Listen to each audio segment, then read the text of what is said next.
Hello students, welcome to the session 6 of the chapter solutions. In the previous two sessions, we have been discussing about a very important concentration term which is our molarity. Today in this session, we are going to discuss effect of dilution on the concentration term molarity. Before we go further and understand how does the dilution affect the molarity, let's first understand what is dilution. What is dilution? It is a process of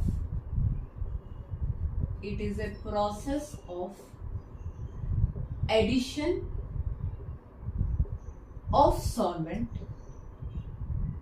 It is a process of addition of solvent without changing the amount of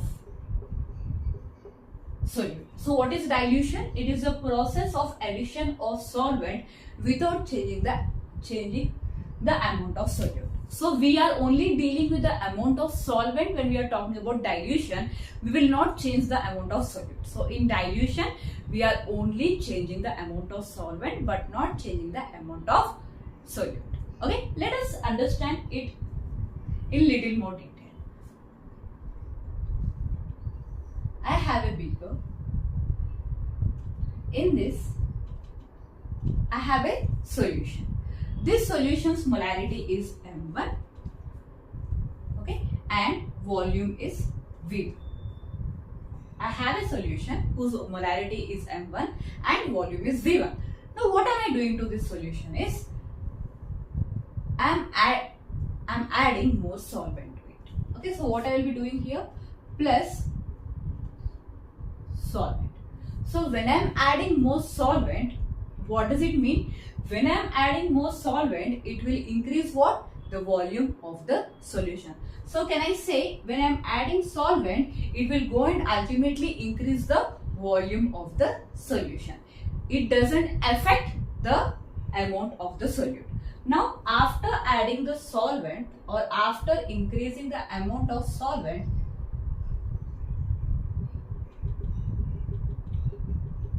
now the solution's volume changes from V1 to V2 because I have added more solvent. The solution's volume changes from V1 to V2. Now when the volume has changed from V1 to V2 by the addition of solvent, what is happening to the molarity? Okay? Because we clearly know we are not adding any solute, we are just adding solvent, by which I get an understanding that I am increasing the volume from V1 to V2. But what happens to the molarity? Let's try to understand it by using the formula of molarity. Molarity is equal to number of moles divided by volume of the solution. So this is number of moles of solute divided by this is volume of solution. Now initially the molarity was M1, okay, and volume was V1. Now the volume has changed from V1 to V2 because I have added more solvent. Now when I come here, did I change the number of moles of solute by diluting the solution? No. So can I say my numerator remains constant because we didn't interfere with the amount of solute. As long as I am not interfering with the amount of solute, my number of moles of solute will remain constant. So the numerator is not changing. Now let's come to the denominator. Okay, because I have added solvent, the volume has changed from V1 to V2. So can I say the volume has increased because I am adding more solvent, I am not removing solvent. When I say I am adding more solvent, that means my volume has increased. Is it clear? So number of moles of solute is remaining constant, the volume of solution is increasing. Now when the numerator is remaining constant, can I derive one thing from here? As number of moles is constant in the process of dilution, molarity is inversely proportional to volume. Molarity is inversely proportional to volume. So what can I say from this? When my volume increases, molarity decreases. When my volume decreases, molarity increases. So we concluded molarity is inversely proportional to volume in case of dilution because the number of moles of solute in the numerator remains constant. So M is inversely proportional to V. So here I am increasing the volume of the solution, so my molarity will decrease, or I can say my molarity changes. So molarity will change from M1 to M2. Okay, molarity is changing from M1 to M2 as the volume is changing from V1 to V2 and the number of moles remain constant. Here one more thing I can say. Okay, now N1 is equal to N2. Okay, N1 is equal to N2. When I say N1 is equal to N2, what does it indicate? Number of moles remain constant on dilution. Number of moles remain constant on dilution. Now, if we go back to the formula of molarity, can I write in this way? Number of molarity is equal to number of moles divided by volume. From this, can I write like this? Number of moles is equal to molarity into volume. I am just cross multiplying it.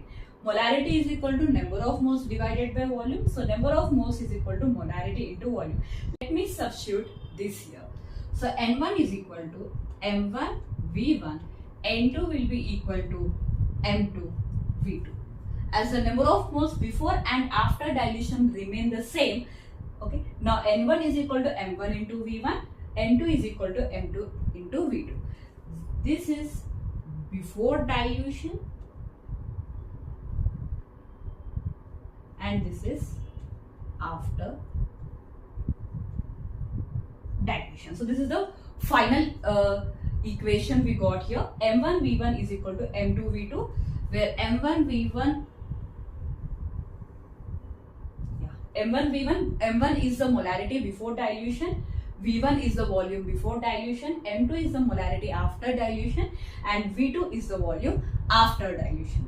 So this is the understanding you need to have to solve any equation coming from effect of dilution on molarity, because we clearly understood from this concept that molarity of the solution is definitely affected when you are adding a solvent, because you are interfering with the volume of the solution. And as molarity is equal to number of moles divided by volume of solution, when you alter the volume of the solution, definitely molarity will get affected. And I clearly told molarity is inversely proportional to volume of the solution, and we have got an equation M1 V1 is equal to M2 V2. Now let's apply this formula for the numericals. Then you will get an even better understanding of how to apply. Now let's solve a numerical on this concept. If you dilute 175 ml of 1.6 molar solution of LiCl to 1 liter, determine the new concentration of the solution.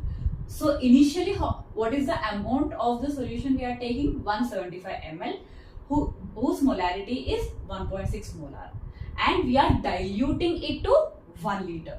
He is asking for the new molarity. So what is the initial molarity of the solution? He has taken 1.6 molar. And what is the volume of the solution before dilution? 175 ml. Okay, and we have diluted this LiCl solution to 1 liter. So after dilution, what is the volume? 1 liter. So after dilution, he is asking the new concentration of solution. So after dilution, we need to find the new concentration, which is my M2. Okay, this is before dilution and this is after dilution. After dilution, he has given us the data that the volume has reached 1 liter, and we need to find the molarity. Now if you see here, before dilution the volume is given in ml. After dilution the volume is given in liters. Either convert liters into ml or convert ml into liters. You can do any one of the conversions. So here I am just converting 1 liter to 1000 ml. Now you know the formula for dilution. M1 V1 is equal to M2 V2. Just substitute the values.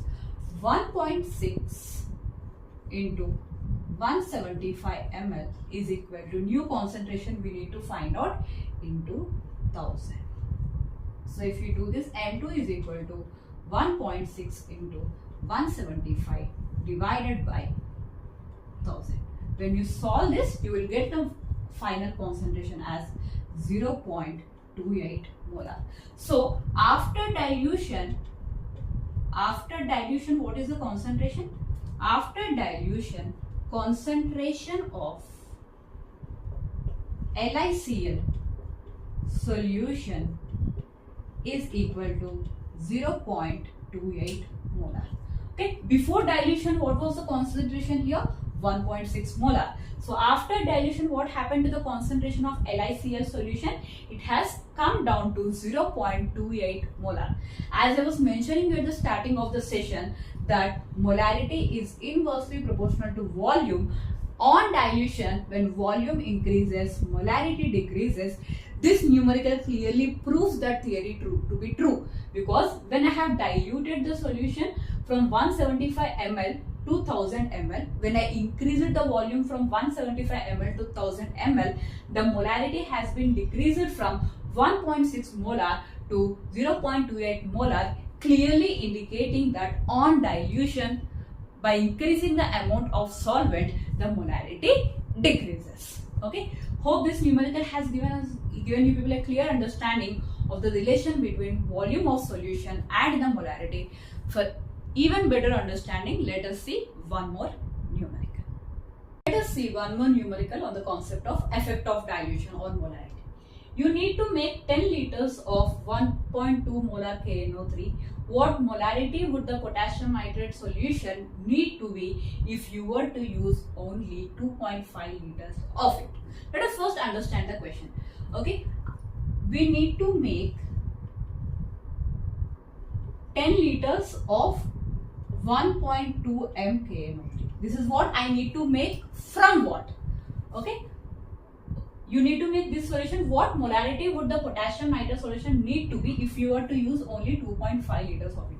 So I have a solution here. Okay, from this I can use 2.5 liters. Means in this solution I have 2.5 liters volume. This solution's volume is 2.5 liters. Now how much molarity of KNO3 this solution is possessing, so that when I dilute it, I can make 10 liters of 1.2 molar potassium nitrate. Okay, so from 2.5 liters of some unknown molarity KNO3 solution, I need to dilute it and make 10 liters of 1.2 KNO3 solution. So after dilution, the volume is 10 liters and the molarity is 1.2 molar KNO3. So this solution has been made from a solution whose volume is 2.5 liters, but its molarity is unknown to us. So we need to find molarity before dilution. After dilution, data is given to us. We have to find molarity before dilution by using the data after dilution and volume before dilution. So what is the given data? Initial concentration we need to find out. Initial volume is 2.5 liters.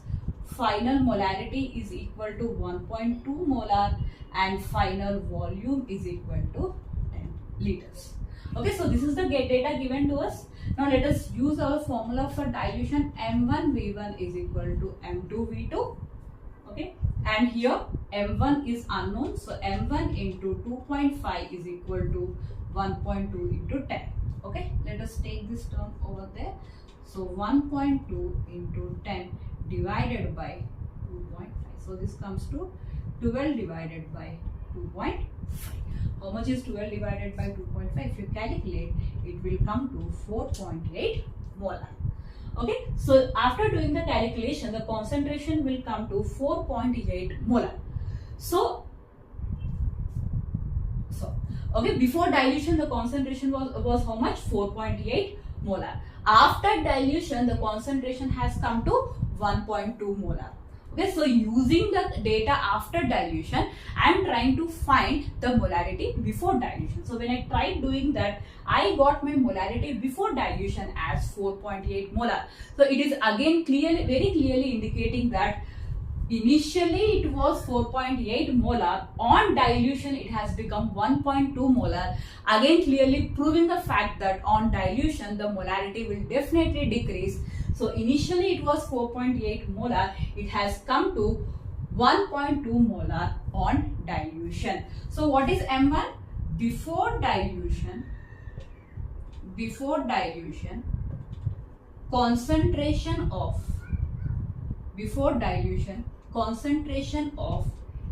KNO3 solution is equal to how much? 4.8 molar. So before dilution, concentration of KNO3 is equal to 4.8 molar. Before dilution, molarity of KNO3 is 4.8 molar. Volume is 2.5 liters. After dilution, volume has increased to 10 liters and molarity has been decreased to 1.2 molar. Okay, which is again proving our theory that molarity decreases on dilution. Okay, so we have discussed the effect of dilution on molarity, and we have improved our understanding by doing very important two numericals on effect of dilution on molarity. Hope you have understood and loved today's session. In the next session, I will be teaching you what happens to the molarity when I mix two solutions of different molarity. So here you have seen effect of dilution on molarity. In the next session, you are going to see what happens to the molarity if I mix two different solutions of different molarities. Okay. Then hope you loved the session. See you. Bye.